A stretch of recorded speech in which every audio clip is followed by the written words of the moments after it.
Who the Wild Things Are with Ryan McGuire. You gotta listen to your body.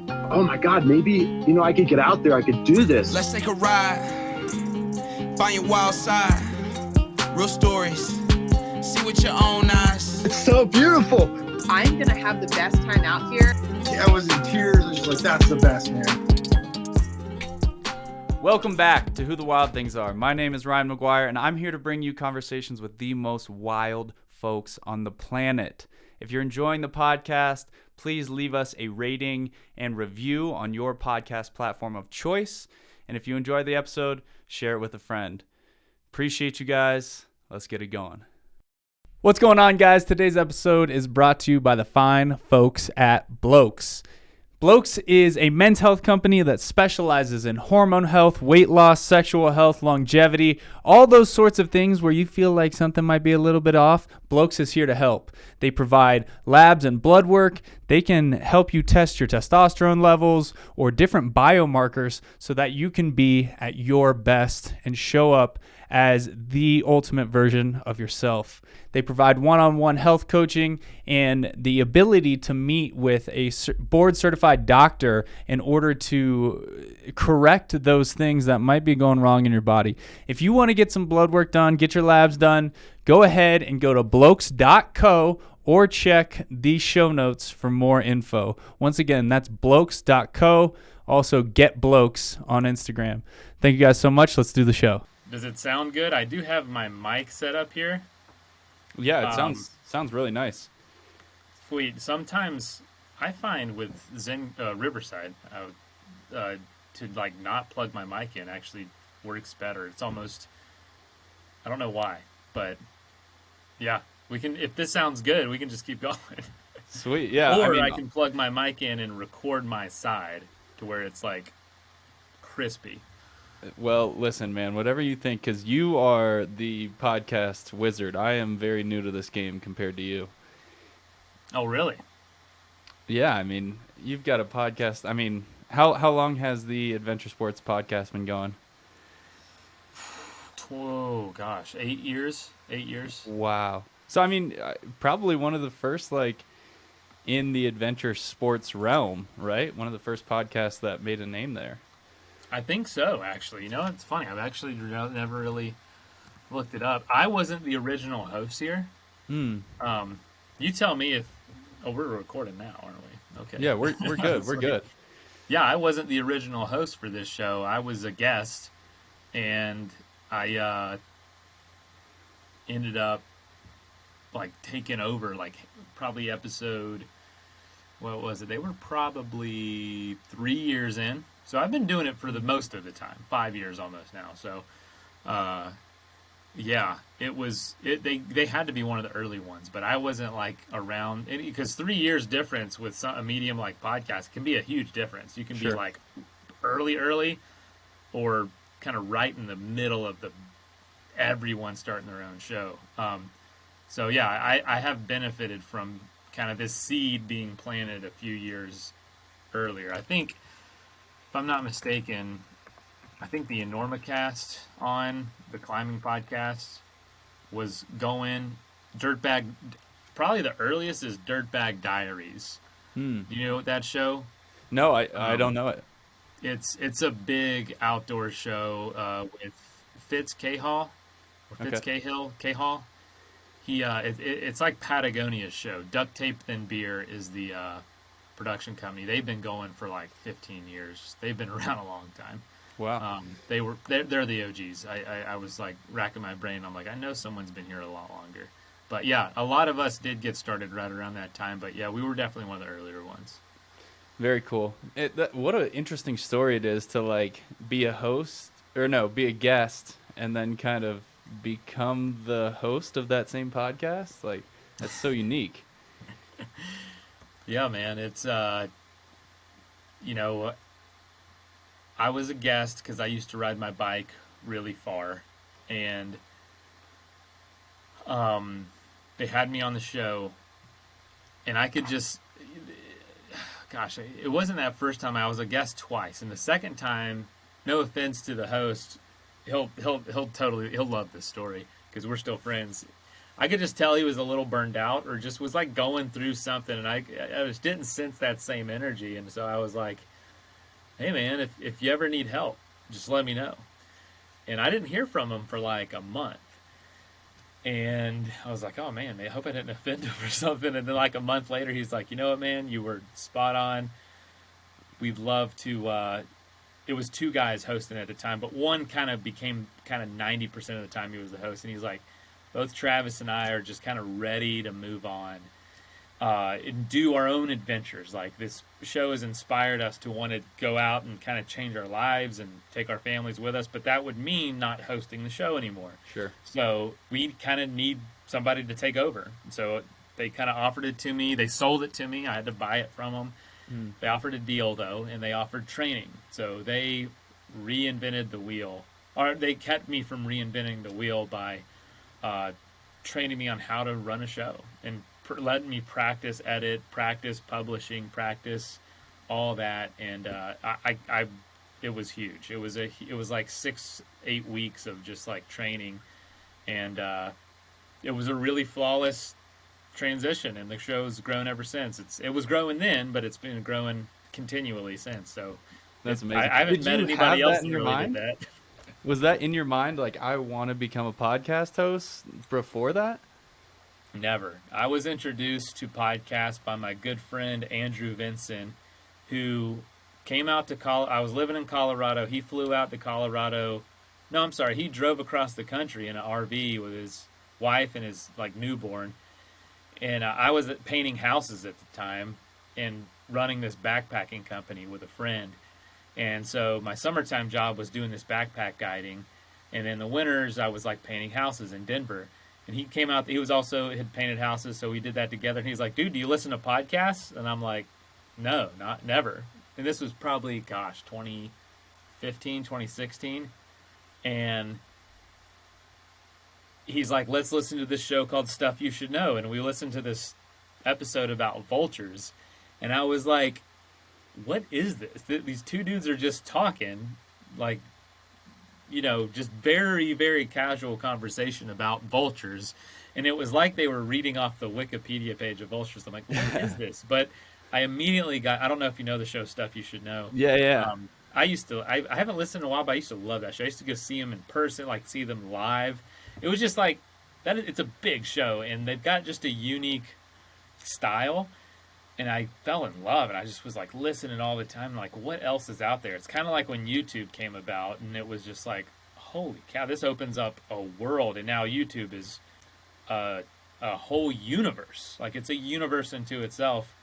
And podcasting was it's still getting to that point. It's not there yet, but it's definitely like, people are so creative. There's so much happening. And my favorite thing about it was I could work and consume this stuff and leave by the end of the day and be smarter. Learning about vultures. Like, there's stuff about vultures I still talk about that I learned on that episode. And I'm not like the crazy over efficient person, but I do like when I can kill 2 birds with 1 stone, or Sure. I usually say when I can kill like 2 dogs with 1 car. I always mix up the animals being killed and the method to just throw people off. So that's something I always try to do when using that analogy. Anyway, that's a total side story. So I just fell in love with podcasts right then and there. And so I was listening for a couple years. Never had the intention to take over a show, though, until that opportunity. Sweet. Killing 2 birds with 1 car. There you go, baby. Yeah, it's pretty freaking morbid. But That's sweet, man. So I guess for anybody listening that doesn't know, you host a show called the Adventure Sports Podcast. And that was actually how I came across you first. Before I even had heard of your adventures, I had a friend, we were on a backpacking trip, and he was like, he knew that I had a podcast, and we were talking about guests, and he's like, oh, have you ever heard of Mason? I'm like, no. He's like, well, he's got this thing called the Adventure Sports Podcast, and it's literally primarily about people doing really big, crazy wilderness trips. And that's always been something I've been deeply interested in, but not something that I knew there was such a massive spider web of other folks that were interested into it. And then once I came across your podcast, I'm like, oh, wow, this is much bigger in terms of magnitude than I expected. Like, the guests that you have on there are incredible. And I personally just want to say that I'm a huge fan of the show. So thank you for Sweet, man. for giving all those people a great platform to share all these crazy stories. I'm Ryan. Thank you so much for the kind words. And I don't know if you told your friend's name, but tell them thank you so much for recommending. That's how Shout the out to show- Chris. Shout out to Chris. Thank you, Chris. But that is absolutely how the show has grown.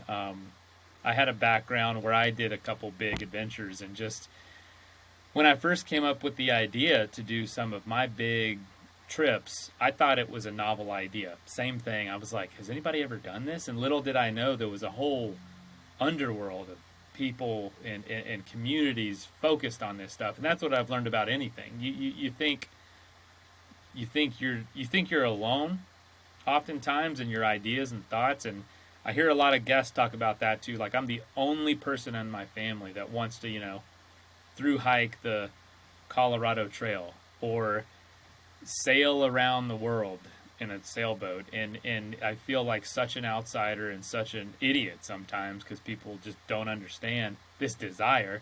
And I found your show, and I love knowing there's other crazy people out there that do these things and do them well and don't feel guilty about it and spend their lives doing this. Just, gosh, man, 2 hours before I talked to you, I was on the phone, or I was on a call doing an interview with this lady who spent 95 days sailing around the world by herself in a sailboat, literally around the entire world, 26,000 miles. Holy crap. She's only the 8th woman to ever do it. And this was like last year, and we're talking, and the way she's talking about why she loves it and going through storms and like repairing rudders in the middle of the ocean and all the just chaos that ensues, and not being able to sleep more than 30 minutes because your boat's never not moving. It's always moving in the water, and it's just like, that is a crazy way to live your life. And but when you hear them tell their stories, it's just so powerful. You can't. I've gotten not addicted to it, but it's a huge joy to talk to people who set their mind to do something really crazy and then do it, but are also just not famous. They're just like everyday people. That's the beauty of it. I love talking to people who no one's ever talked to on a podcast. Right. But I also, love having the big guests. I mean, just a couple days ago, I had Bear Grylls on the show. Kind of like the biggest adventurer of our generation. I don't know if you know who that is, but huge name. Yeah. So we kind of have a range of crazy professional athletes all the way down to people making the most of their weekend. And I love talking to all of them. Yeah, you gotta love those stories that are just like bootstrapped adventures, just super gritty, like very little prerequisite information. I don't know. I have a soft spot. I guess that's because that's kind of what I relate to is in my adventures, I feel like I'm typically underprepared. I have no reason to be the one attempting this or that. And I don't know. I just feel like it's a more relatable feeling. And I love hearing those stories of people like the one you're talking about, sailing 26,000 miles. Like, you just got to be gritty at that point. Oh, yeah, absolutely. I'll tell you a crazy thing that she told me that I've heard other sailors tell me that when you're doing that experience, here's one of the most mind-blowing things I've ever heard was when you're sailing around the world in the Southern Ocean, so between, New Zealand and South America, kind of right in the middle, there's this point called Point Nemo, and you're about 1,600 miles from any point on land, and the closest human beings, a lot of times in that part of the ocean, the closest human beings to you are the astronauts in the space station that fly overhead. Whoa. that's the closest people and the closest life, a human life, that is to you. It or is the little dot going across the sky at night in the International Space Station. Isn't that the like by a long shot? That's the What? closest person to you. What? Because you might have a boat 1,000 miles away from you. I'm like looking at this globe right here. Like, that is just mind blowing. Yeah, but I think the International Space Station,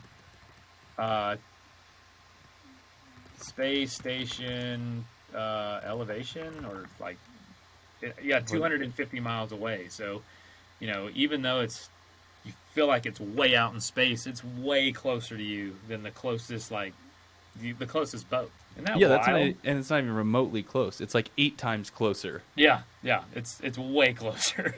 Wow, that is remarkable. I'm gonna have to think about that more. Yeah, so there's like all kinds of stuff you learn talking to these people like that, and things that they don't even know they're going to learn on the experiences. And so, yeah, man, like I said, I've been doing that. What's funny is this podcast has opened up so many doors. I love the unexpected and just spontaneity and just not knowing what tomorrow brings, which kind of is like the whole thrill of life.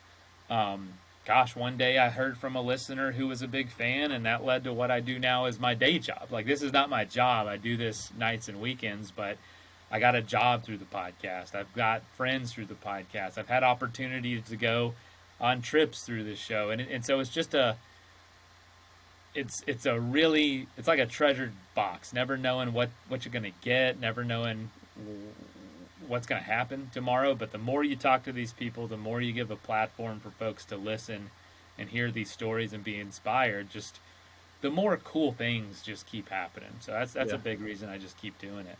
It's incredible. And I think it's also a spot, at least in my opinion, where social media, I guess, at large feels more authentic, because it's literally just a conversation between two people, and there's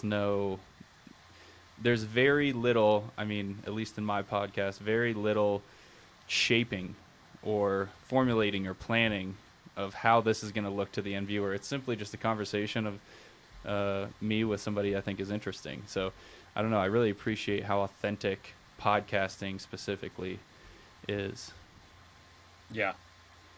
It's there's not a lot of mediums in today's world where you talk to somebody for an hour or however long. If you're Joe Rogan, it's 3 hours, to where it's like people stay engaged with you that long. So much of, especially social media, and I'm caught up in that, you know what I mean? Watching clips that are 5 seconds, 10 seconds, and just like moving on, doom scrolling through just one thing after another. And it's like the people that get really popular on those platforms, it's like I don't feel like they ever really get known, because people only know them through these little skits that are 10 seconds or whatever. And I'm just like, man, I love this format of podcasting, because I can, like, what other place can you dive into a conversation, like a heartfelt conversation with another person for this long, a complete stranger too, like we've never met before this, and then you just send it out to the world. It's really unique, especially today. So I love it. And you also, you don't have to watch a screen while you do this. I think that was, like I said before, that was one reason I love this, is like I don't have to look at a screen to consume this high-end quality content. I've had plenty of people reach out over the years and say this, like, listening to these shows and they'll say my podcast or just the world of podcasting, it's as good as like a well-made podcast is, to me, is as enjoyable and beautiful as like a well-made movie, and obviously way less expensive. And it's crazy that just audio can do that. And it's really all about the quality of the conversation or quality of the story that's being told. If it's more of like a docuseries or like a journalistic investigation, whatever it is. I love all kinds of podcasts, but it's like I can drive, I can do the dishes, I can cook dinner, I can live the lifestyle I want and still, consume high quality content. That's one reason I think the world of podcasting still has a long way to go. Yeah, absolutely. Yeah, I think in A terms lot, of like a lot of growth, a lot of runway. Yeah, I think in terms of like impact, you think about pieces of media that have like changed the way you think. I think if I was going to list off a top 5, probably 3 of those would be single podcast episodes that have had the biggest impact on my life versus movies or, I mean, there's certainly not any 30-second videos that would make that list. Like podcasts really seem to be what helped me change my mind about topics and also inspire me to do things that I love. So I think it's a great medium for that. And I mean, you are well suited to talk to these folks. I guess we've been talking about podcasting, but you yourself have completed some wild, crazy adventures. So I think one place we could start would be, how did you end up doing this? Were you a kid that was always trying to plan big adventures, or did you just kind of stumble into this? Yeah, I grew up in Central Florida, and yeah, just kind of grew up in the orange groves and out in, like, when you get away from the coast in Florida, it's a lot of cattle ranches and agriculture. Citrus is obviously big in Florida, but also just like big wide open ranches. People don't think that, but it's like one of the top 10 beef producing states in the country.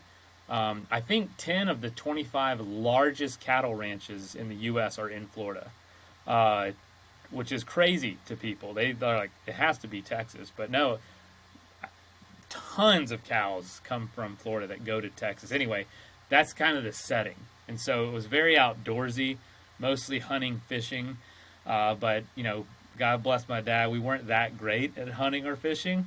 So there was like a time in college where I was like, I'm not going to bring all this tackle, bring all these fishing poles and all this stuff with me. I'm just going to go for a walk out in the woods, so I don't come back feeling like I didn't achieve what I set it out to do. And it was a blessing in disguise, because I was like, you know what? All those years I sat in a deer stand not seeing anything, I fell in love with like the outdoors and kind of just watching the world silently. I was like, nature. I really fell in love with nature just watching it from a deer stand and being unsuccessful. Now we did, harvest some things, but it was, I could see how that would have maybe been the focus if we would have been better at it. But and I tell my dad that now, and he just thinks it's funny, but that was probably a big reason why I just stopped doing those things. Was just like, it's too much work. I'm just going to go out there and hike, and realize that did it for me. That was enough. And then started getting into biking, and not really getting into biking, but got into biking through an idea I had. So where kind of this whole thing kicked off for me was in college. I was playing basketball. My roommate at the time, we were quickly becoming like best friends, and he was graduating, and I wanted to do something with him, something, crazy. He was like, maybe to celebrate his graduation, I still had a couple years left, let's, through hike the Appalachian Trail or something. And it was like, well, we got to do something in a summer, because I got to go back to school, and his girlfriend was graduating college at the end of the summer as a nursing degree. So he had to be back in like late July. Don't miss that one. Can't miss that. They're married now. They've been married like 10 years. So, if you would have missed it, maybe fate would have been a totally different direction for him. So, we get the idea. We've got a world map on our wall. I got it for like $1 at a yard sale. It's an old map. Like, it's still, Russia's still USSR. And, it's falling apart. But we're college kids living in, just a crap shoot of an apartment. And he's like, where's the farthest we could go? We're all doing this like before class one day. We're like, where's the farthest we can go when school gets out and get back home before school gets back in? And I was like, well, we could probably go faster on bicycles than we could walking. And it's like, yeah, let's, and we wouldn't have to carry everything on our back. And I'm like, yeah, we were like, that's a great idea. Where should we go? He's like, do you think we could make it back to Florida from Alaska? And I was like, how far is that? And this is before we had smartphones. This was, well, smartphones existed. We were just poor college students, so we couldn't afford them. This was like 2011, so the iPhone had been out and all that, but I had my computer, I looked it up, I'm like, dude, that's like 5,000, 6,000 miles. And we're like, all right, you do the math, we got 3 months, we can do it. So we decided right then and there we were going to fly one way to Alaska, get bikes, and then ride them all the way back home to Florida. And 6 months later, we were on a flight 2 days after school got out, and with bikes that we just got like a week before, had done one practice ride on them, and we're biking back to Florida. So that's how it all started. Wow, the whole like baby steps thing, you guys kind of just said fuck that. Like we're just gonna Yes, we definitely we're did. just gonna we go were for like, it. And I tell people that I'm like, a lot of people, especially like I was just talking yesterday to a guy that was an ultra runner, and I think what was his? He was like, it was baby steps leading up to doing like 250-mile ultra runs, and he's like, but my friend went straight to that, and I was like, you know what? I recommend that for certain people, because like sometimes you just need that crazy goal to kind of get you moving, and then you kind of backtrack. So now, I went the opposite. I went that way, then backtracked. My wife, on the other hand, is like goes the other way. Builds over time, and everybody's different. You kind of figure out one of those or a hybrid works for you. I like doing that. Go all the way, and then I can do those shorter rides and those weekend trips and enjoy them. The one downside is those big adventures, especially when they go well, it does kind of spoil you, because you're like, oh man, nothing compares. But you do, as you get older, learn. Now, my longest trips are like 3 days at the most. But I enjoy them immensely, because it's like taking a little cross section of that long trip and just plopping it right here. And the good news is I can do those a lot more frequently than, a 60-day trip that I used to do. Those come, once a decade maybe now, or once every 5 years. Now I can do a weekend trip almost every month. And so by the end of the year, I've almost done the same amount of adventure, just split into pieces, if that makes sense. But it also isn't detrimental to my kids or detrimental to my job or, to my family or anything like that. So, yeah, man, that's how I got started, and that was 2011. So what is that, 12 years ago? Sweet. And I'm curious, for that trip, what was the sleeping setup? So I guess you guys probably were pretty new to the world of bike packing, which I feel like in the last 10 years has kind of exploded into its own medium. But oh yeah, were you guys just cowboy camping? Did you go with like a tent setup, tarp? What was the thought behind that? I'll tell you this: we spent less than $1,000 each on that 66-day trip, including the plane tickets. Wow. And in prep, we probably spent a couple $100 each. And yes, we had a tent, 2-person tent, an Alps mountaineering 2-person, I think Lynx or something. It was $100 from a yard sale, from like a gear swap, shop and swap, whatever, that was in Orlando before we left. We bought it. We haggled this guy for like a week, because we didn't buy it right then and there. We tried to get it afterwards, and it was just, he was probably thinking, dude, it's a tent, just buy it or don't buy it. Like, what is the deal? So we tried to talk him down. I mean, every dollar mattered at that time. We were so broke. I can't stress that enough. Like, it was like, can I afford 1 Snickers bar on the trip this is, or 2? Can I get 2? Or can I only get 1? And so we lived on like $4 or $5 a day. But the sleeping setup was the tent. We didn't have sleeping pads. We didn't really know about them. And so I didn't have one. He had like a cheap one. And then I bought a sleep. I didn't know anything about sleeping bags. Our warm weather gear was, or our cold weather gear was, our basketball warm-ups from the team.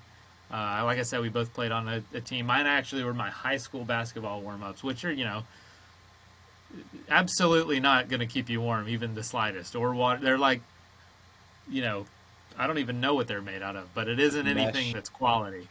Yeah, Right. it's terrible. And my jacket got stolen somewhere. I don't even know where. We were like at like a hot spring, and I took it off, and then it was gone. And I had a $20 sleeping bag from Amazon that was basically as good as like a bed sheet folded over a couple times. I mean, it was absolutely useless. It was $20. And that first night, I had a Camelback. Somebody gave me like a Camelback hydration pack to take, just to hold water in. A lot of bike packers don't have back. You know, like I said, we didn't know anything. Didn't even know how to change a flat tire. And that first night, I used the Camelback as a pillow. Didn't close the mouthpiece or lock it, and it just leaked all over the bottom of the tin all night. And it was like 15 degrees that night, so it froze solid. So the bottom of our tin is frozen. My sleeping bag is frozen on the bottom. I have no water. It's snowing. It snowed for a month. Like, it snowed every other day until June, until we got to Montana. And I mean, it was absolutely miserable for that first couple weeks. Then we hit Banff or Jasper National Park in Canada and came down, and just when we hit that area, the Canadian Rockies, like I'm not kidding, like I can't, like, I'm blown away how little research we did. Like, I didn't even know the Canadian Rockies were as big and marvelous and beautiful as they were, and it just took us by complete surprise. Someone recommended you have to go on the Icefield Parkway, which is between Jasper and Banff. It's like the most beautiful scenery in the world. And I mean, coming from Florida, where there's literally no mountains or anything, it rocked my world to its core.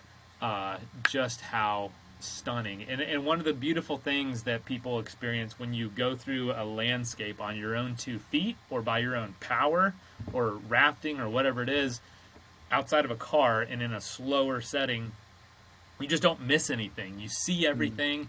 You watch a mountain for like 2 hours as you pass it. You see things coming in the distance really slowly. You smell everything. You feel every change in temperature. You really feel a part of the landscape. And that's probably the best thing about it. So that everything's so much more vivid and vibrant and bright and beautiful. I've gone places on a bike that are just like, I'm in tears. It's so pretty. I go back, 2 years later in a truck or in my car, and it's beautiful, but it doesn't have that same, it's like the vibrance, and it's almost like Photoshop to not look as great. And I think it's because when you work for something, and this is anything in life, it's so much more satisfying and beautiful. And I know through hikers experience the same thing, and backpackers, because I've done that too. But yeah, man. So to answer your question in the longest way possible, that was our sleep setup, and we camped 55 of the 66 nights. Because the other 10 nights, I think we got a hotel twice, and then the other nights people invited us into their homes, and we camped, or we stayed with people we met along the way. Set up your tent in their living room. What's funny is I actually did. Someone invited us into their garage one time, and Paul was like, all right, I'm going to run to the store. This was in Belfouche, South Dakota. And he came back, and I'm like, you know what? I'm going to go ahead and get the tent set up and everything. And I set up the tent, and I put the sleeping stuff in it. And he comes back, and he's like, why the hell did you set up the tent? We're in a garage. And it didn't even hit me. Like, I didn't even think about that. I was like, that was the dumbest use of my time. And so, yeah, I actually did set up a tent inside at some point. Were there any, moments between you two? I mean, that one sounds like a pretty funny one, but were there any moments between you two that there was, friction or beef, or, somebody did something stupid that cost you a day of travel, or... Yeah. So my very good friend, my best friend, Paul, and I have done a lot of these trips together, especially that first one. It was, and he was kind of a coarse person back then. He still can be. No offense, Paul, but he can be. But back then especially. So I was a stronger rider at first, and then he kind of caught up to me as his legs kind of got underneath him. Then he was a much stronger rider towards the end. So he'd get like an hour ahead of me or 2 hours ahead of me on these trips over the course of a day. And so I'm just like, I'll see you tonight.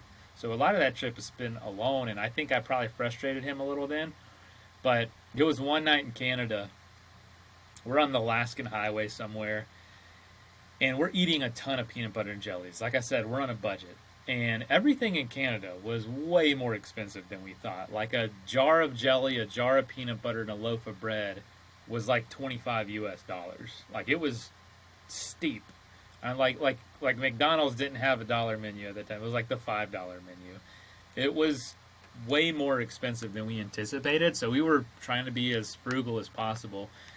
And one night we had got in, it was snowing, it was freezing cold, obviously, and we get in the tent. I figured out how to kind of stay warm. It's like, put all your clothes on and get in the sleeping bag and like just try to cover my feet. Got so cold every night. Anyway, we're sitting in the sleeping bag or in the tent, and we're gonna make dinner, and we're making dinner inside our tent in grizzly bear country, which is so stupid. Again, man, we knew nothing, and we did have grizzlies come up to our tent pretty regularly. Scared the crap out of us. That was probably the most scared I've ever been. All those nights that literally grizzlies would come right to our tent and sniff us, and scratch at the tent and whatnot. And so we're making peanut butter jellies inside the tent, and I'm like, dude, I forgot my spork, because we both had like a dedicated spork. I said, I forgot it on the bike. Can I borrow yours? And he's like, no. I'm like, Paul, I really don't want to go out in the snow. Can I just borrow your spork? And he's like, fine, but don't lick it. Like, don't put it in your mouth. And so I'm like, all right, that's fine. I'll just wipe it off, like wipe the peanut butter off so I can get the jelly and whatnot. So I'm making my sandwich, and then I go to open the jar of jelly, and I was like, I need a hand. So without even thinking, I put it in my mouth. And he looks over at me, and he snatches it out of my mouth and slaps me across the face with it. And I like try to elbow him right in the cheek. And we like grab each other, and we're tussling like in the tent, like cussing at each other. And like, he's a strong dude. Like he would have overpowered me, but we were just like pushing each other and kind of letting some frustration out. And then it just kind of like simmered down and just died off. It was not much. It was hilarious though. And I was so mad. I wanted to kick him in his teeth. And he was obviously mad at me. And we just kind of stopped and went back to what we were doing and just didn't say anything the rest of the night. It was pretty funny. Wow. That was probably the one night that it got to that point. And that's the only time he and I have ever like confronted, had that kind of conflict. So You guys still talk about it? Like, yo, you remember that time? Oh yeah. We talk pretty often. What's funny is, sorry, just making sure I'm gonna get bothered. I've got some work going on, what's funny is, like, I was living in college. Our podcast, Adventure Sports Podcast, was born in Colorado, and I took it over out there. And then when I decided to move back to Florida a couple years ago, he was living in Salt Lake City, and my other good friend Jordan, who's kind of like the third amigo of these bike trips, was living in Seattle. We're all from Florida. We all knew each other from college there, and within like a month, I was like, we got to move back. This was during the pandemic. And lo and behold, both of them moved back. Were moving back too. Like, decided they were coming back, and so the three of us like all moved back to Florida in like a week span, within an hour of each other. And we're like, as soon as we were like, we have to make sure we all have kids, like 2 kids each. I'm like, we have to make sure we do things together. So what we committed to when we moved back was that every 8 weeks we'd get together and do a full weekend trip. So like, we'd go drive somewhere on a Friday night, camp the night before, wake up Saturday, do something all day, like a river or paddle or a hike or bikepacking or something. Go to bed Saturday, wake up Sunday and finish, and then come home in time to, get ready for the next week and help with the families. And we've been doing that since we moved back almost 3 years ago. And now those trips have grown, and we've invited more people. They're totally free, and just, we plan them like 8 weeks ahead of time. Now we've got like 30 people going on each of those trips. So it's usually the 3 of us and, 10 to 30 of our closest friends, which is pretty cool. It's been really cool to carry that on. That's really sweet. I feel like there's not a lot of consistent groups like that. Like, especially as people get older and your priorities change, kids, wife, jobs. I feel like that's something really commendable to stick to, like a routine like that. It's tough, but man, this, like, we did this last one. It was on a spring-fed river that was like 25 miles, and we camped right in the middle. We had our biggest group ever, and it was just so enjoyable. We get to explore, like, I harp on this a lot. Like, Florida is such an underrated adventure location, and I kind of have learned that through my bike trips. I've done 6 cross-country bike rides now, like across the U.S. that is, and I, like, every time the places that I have the least expectation for, or I view as like the least adventure-y, end up being the best places or the most memorable from the trip, because I guess my expectations are so low or just not there at all. It just blows it out of the water. And Florida's that way. Like, I've been all over the world doing adventures, visited a lot of different places. Hands down, Florida is like, I am thrilled to be here and to explore things that, I mean, every time I go out, I just want more, see more. There's always further to go, and it's been neat. It's been really neat to kind of see that. And I think, let's talk about expectations. I think that's why that first trip, that Alaska trip, was such a big deal. It was like, I just didn't know what to expect, and therefore Paul and I were really intentional. I remember us talking about it a lot, just not having any expectations. Like, whatever happens is going to happen. We're just going to make sure we can keep going and make it home. And it was like absolutely my coming of age. I turned 21 on that trip, so it was like I was like a boy when I left. I was a man when I got back. That's kind of like, that's when I became a man, is what I tell people. So it's kind of funny. Not every person has that experience, and so with my kids, I have 2 boys right now, 4 and 2. I'm going to be very intentional around that time. Like, hey, y'all have to go do something that kind of symbolically transitions you into adulthood. I don't care what it is. I don't care whatever you're into at the time. If you're into theater or film or sports or the outdoors, like, whatever it is, we're going to set something up that you make that transition. And now nothing really changes. You'll just have a new experience, and you're just kind of like, it's more symbolic than anything. Mine definitely, like, I grew up on that trip big time, because it's like, I was a child. Like, I looked like a child. I would consider a 20-year-old these days a kid in a lot of ways. And I just commend my parents for, well, they absolutely did not want me to go. Like, they were very clear about that. But I commend them for even, like, letting me go. I know it was scary for them. Yeah, it's something you got to be really cognizant about being a parent. I feel like is that boundary between, like, protecting and debilitating, because a lot of the more dangerous activities or things we consider to be dangerous are when, like, all of that growth happens, especially earlier in your life. Like, I know a lot of the more dangerous things I did, whether it's like backpacking Europe or backpacking in the States, survival trips, those are the things that had the biggest impact on me. But if you looked at it as a stat sheet, those are definitely the more dangerous opportunities.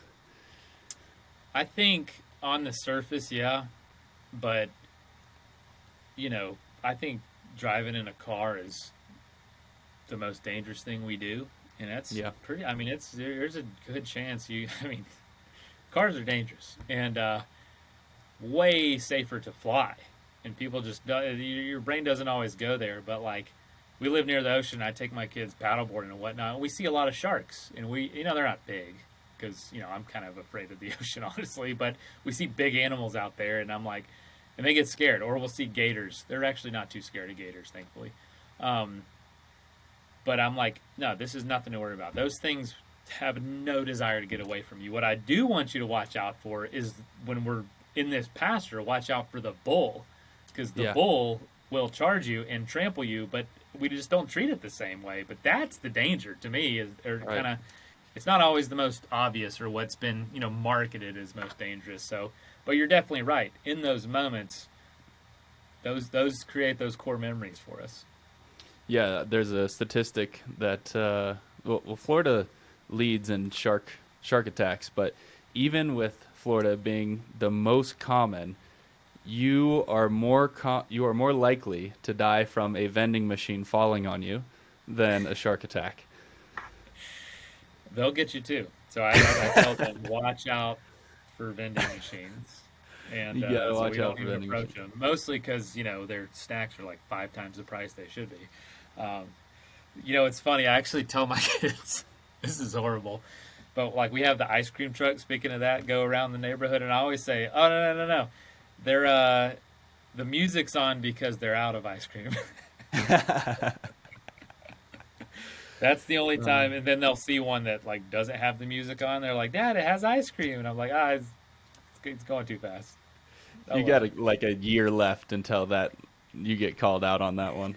Yeah. It's slowly. I can It's tell a with the ticking voice, time bomb. slowly, like, okay, that doesn't make any sense. So I'm curious. You're saying you love Florida, but obviously you spent a lot of time out here in Colorado, exploring the Rockies. Are there any areas here or adventures you did in Colorado that stick with you as being the highlight?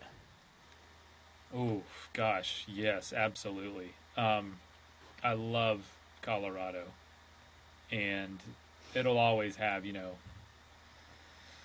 kind of a really special place where my wife and I really kind of laid the groundwork for our marriage and just kind of grew up together in a lot of ways. And I think the place that I always have wanted to go back to and never could spend enough time, and I spent a lot of time there, but never could, is the Sangre de Cristo Mountains down in southern Colorado.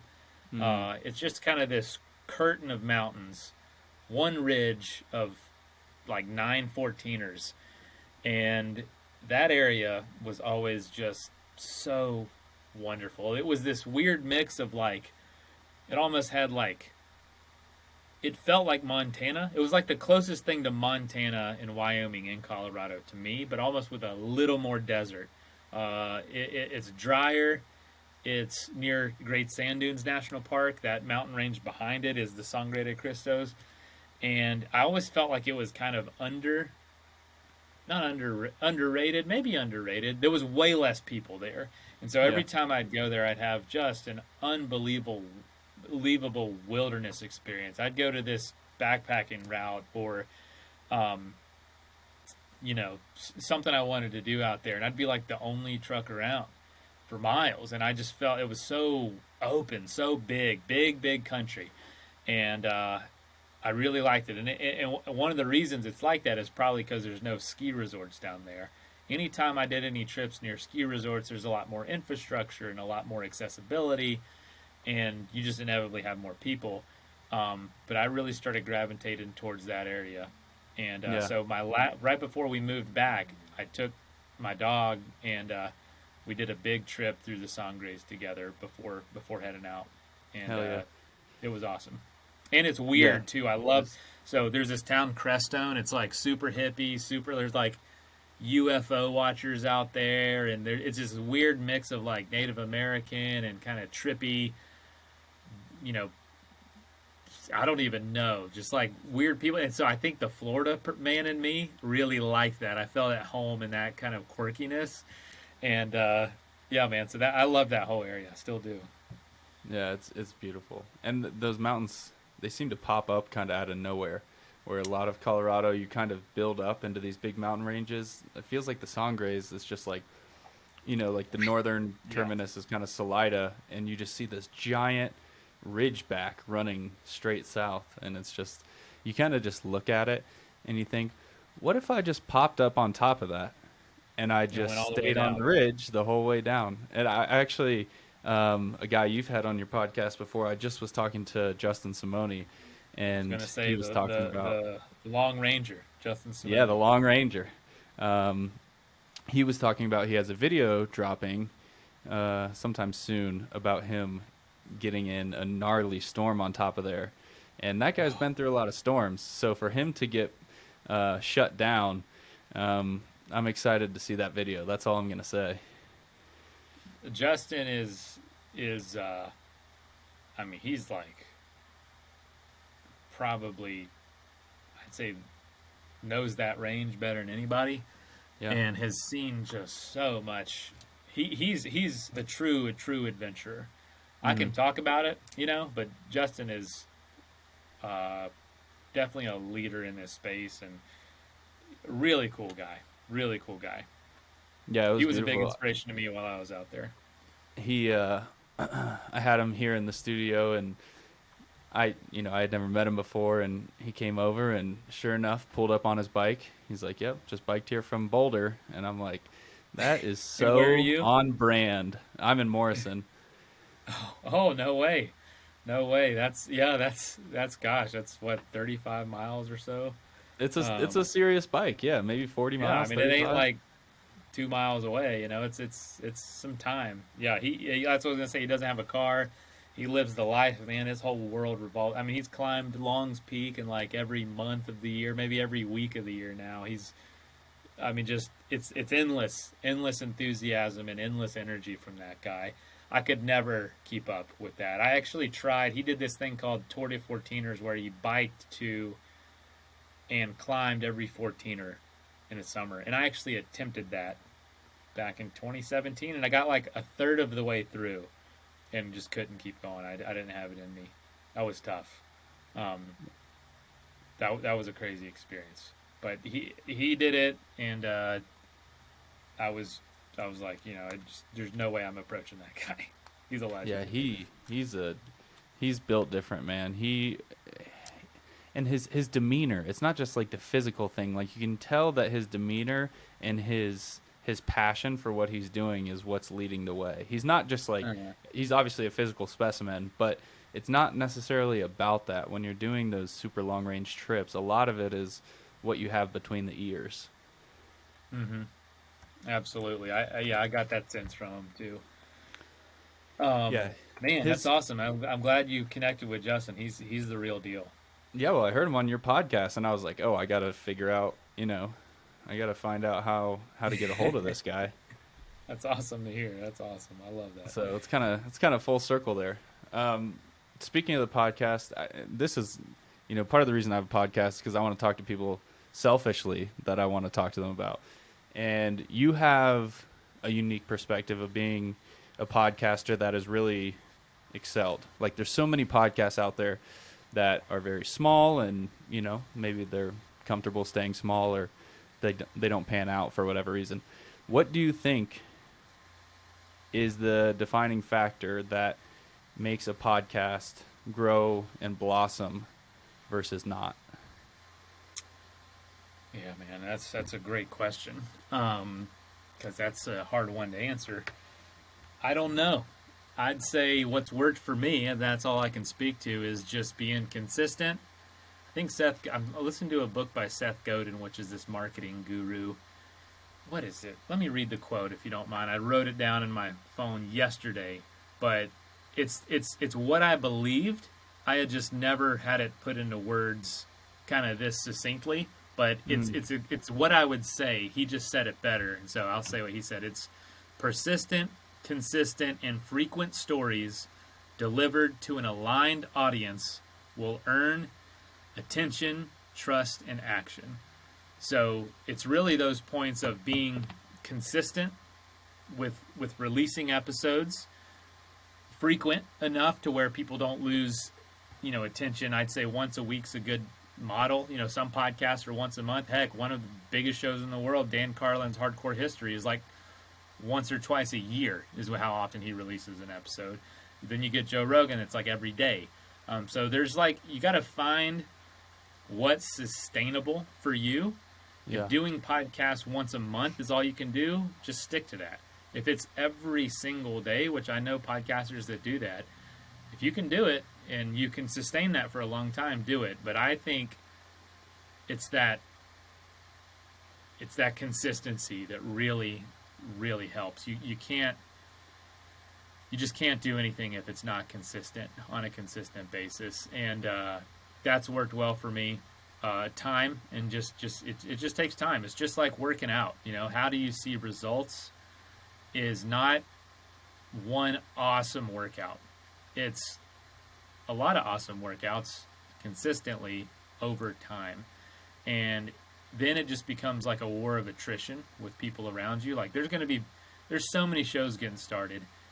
It's ridiculous. So I think it's something, there's some amazing, just wild stats around podcasting. Like if you have more than 2 episodes, you're already better than like half the podcasts out there, because they get started, have 1 episode, and it's done. So out of the millions of shows that exist, there's probably a few 100,000 at the most that are actually shows and actually produce episodes consistently. I've seen shows in this space come and go throughout the years. And it's kind of like, unfortunately, planting a tree. Like there's no fast way to grow a tree. You kind of have to plant it, and then it's time, but you got to take care of it. You can, like I did with my show, I bought a tree that was planted a few years ago, so I do have a little bit of a leg up there, but there's plenty of shows that pop on, they come on into the game, and they're massively successful because there's a niche that they're fulfilling that wasn't before. But really it is that consistency, it is the frequency, and it is finding that aligned audience. So there's a lot of shows that interview adventurers. I'd say what's different about mine is we don't talk about gear, and we don't talk about it in a way that's just inspiration. We try to just make it really relatable. And make sure that it's interesting no matter what it's about and who you talk to. The show's too broad to focus on one type of sport. So whether you're a true thru hiker or you like to base jump, if you like good stories and you like hearing people's stories about what makes them tick and why they love what they do and all that, I think they would enjoy the show. It's not for everybody, and nor should it be.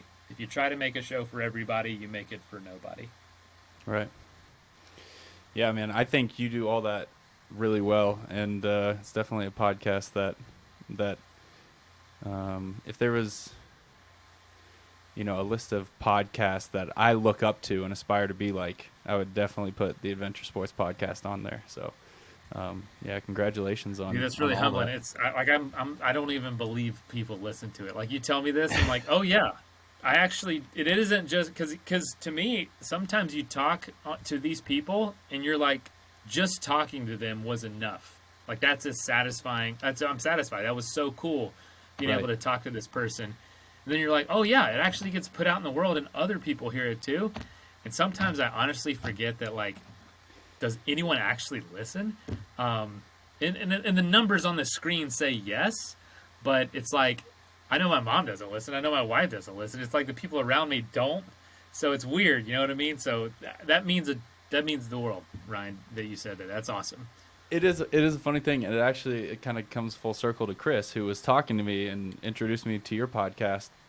He was saying, how many people listen per episode? And I said a number, and I was like, yeah, we're just a small podcast. And he's like, but hold on a second. Now imagine you're having that conversation, and those people are in the room. He's like, visualize that many people listening to this conversation that you're having, and now it feels a lot crazier. Dude, that is absolutely true. Like when I go on these trips and there's 30 people on these trips, I'm like, oh my God, 30 people decided to dedicate their time to come up and show up and do this. It's amazing. 30 people that listen to a podcast, that feels like nothing. But if you put 30 people in a room, like you said, it's like, this is a real community. This is actually human beings in here that are doing this. And to me, you can get 1 million people to look at it, a TikTok that's 5 seconds. That's not a relationship. When someone commits to an hour-long, interview or conversation, that's like a chunk of their day. That's a chunk of their time. And people that do that consistently, that's that's huge. That's a relationship you have with them now. So I love this world of podcasting, and I think it's the only way you and I would even have a relationship thousands of miles apart right now is through this medium called podcasting. It's really cool. I think So it's crazy. here to stay. It is so crazy. It kind of blows me back every time I think about it. I'm like, oh yeah, I have a podcast and I talk to people that I've never met before. That's kind of cool. And they like pour their hearts out to you, Right. as a Right, stranger. right. Yeah. What else? And It's like therapy session in the pub. Yeah, it's crazy. It is a crazy format, but there's a lot of good things going on. It reinstills a lot of hope in humankind, though. You're like, oh, I can just like have a great conversation with somebody that I've never met before, and they're just nice and polite and have a lot of really cool stories and have gone through shit and also had really great high moments in their life, just like me. And it's a really cool thing to connect on.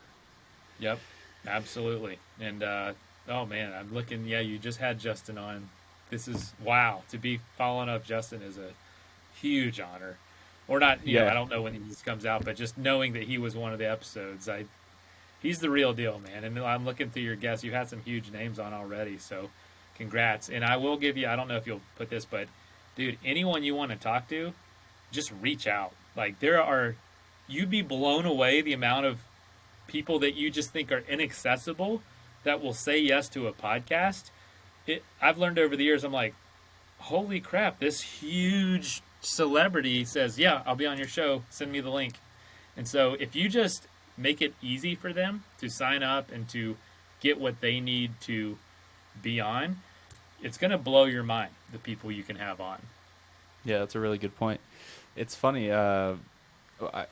some of the people I've actually had on are involved in the Athletic Brewing world as well, and so I thought that was another interesting connection, because it's kind of this non-alcoholic niche beer that maybe not everyone else would know about, but in like the athletics and endurance sports world, it's a really, really big thing. And so once I saw, I'm like, oh, he also works for Athletic Brewing. What another crazy weird connection. And that all came from this podcast. Yeah. What's the lead adventurer mean? I saw that on your title, like lead adventurer. Oh yeah, that's I'm the lead adventurer at Athletic Brewing. That basically means I answer tons of emails. No, just kidding. It's like, we're already a brewery that doesn't make alcohol. We make non-alcoholic craft beer. And so we're already thinking out of the box. So kind of my role there is to just, in our marketing and in whatnot, to just be willing to just take those big risks. So some of the things we've done is we've biked from one of our breweries to the other, Connecticut to San Diego, so coast to coast.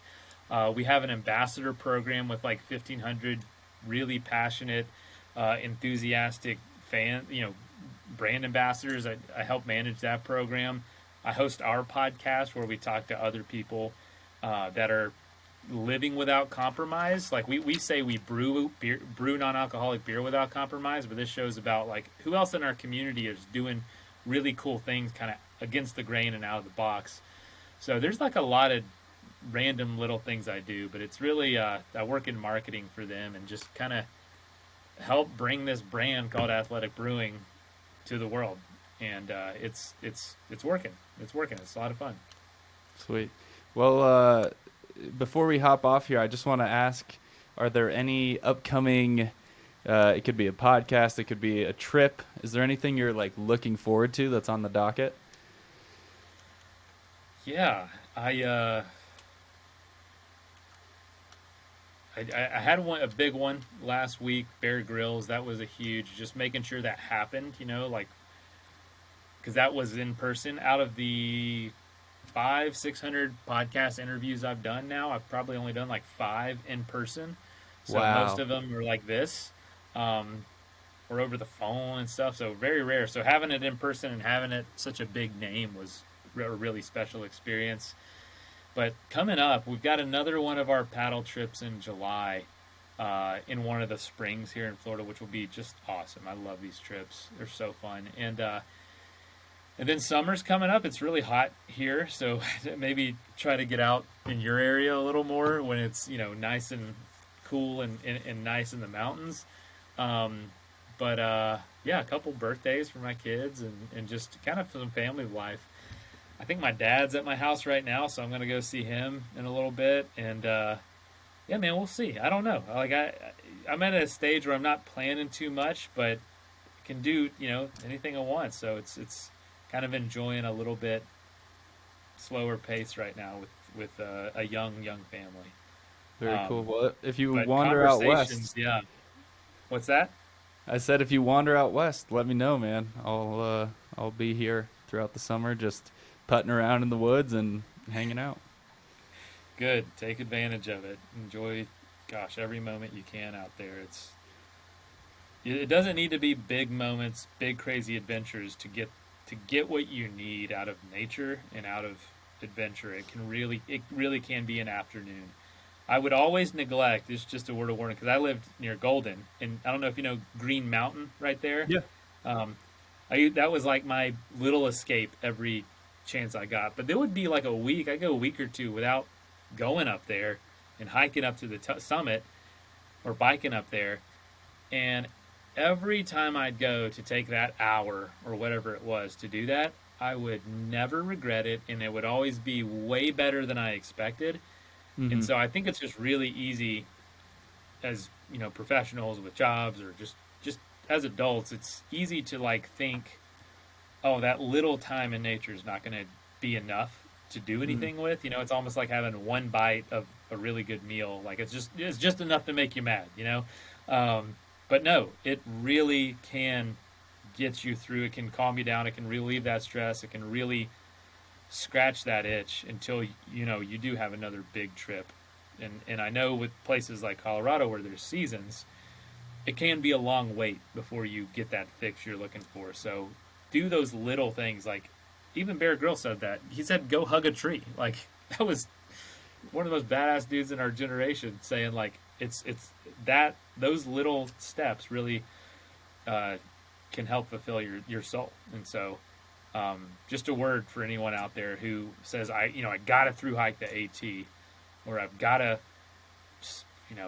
whatever big adventure I want to do. If that's years away, don't neglect those small moments you can get out there, even in your own backyard, literally in your backyard. If you can just lay in the grass, those things matter. But anyway, sure, man. That's all I gotta say. No, that's beautiful. Last question, again, selfishly. I'm running Section 5 to Section 1 of the Colorado Trail this weekend, 70 miles. What is one piece, and I'm doing it unsupported with a friend. We did it to raise money for this wildlife, or this wild children's group in California.